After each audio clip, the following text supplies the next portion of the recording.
merawat di rumah kan. Tapi ini gangguan dia panggil.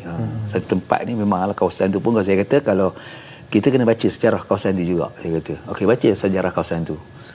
Bila sejarah kawasan tu, memang kawasan ni memang kawasan kuat jugalah panggil kan.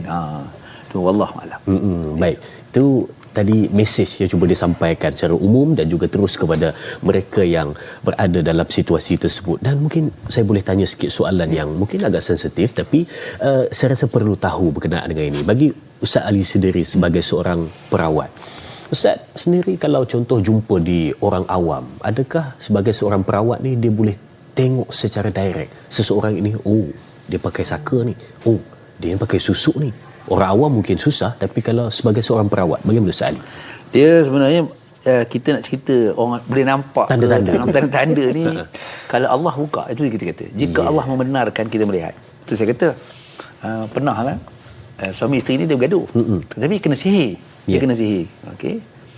Makan, saya di tempat makan tu dia salam. Ustaz dia kata salam kan. Salam cium tangan tu. Saya kata, abang, saya kata nanti abang pergilah berubat. Terkejut dia. Mulut saya keluar dulu. Betul, dia kata, berubat Ustaz. Macam mana Ustaz tahu? Dia cakap, tahu apa? Saya cakap, saya pun tak tahu.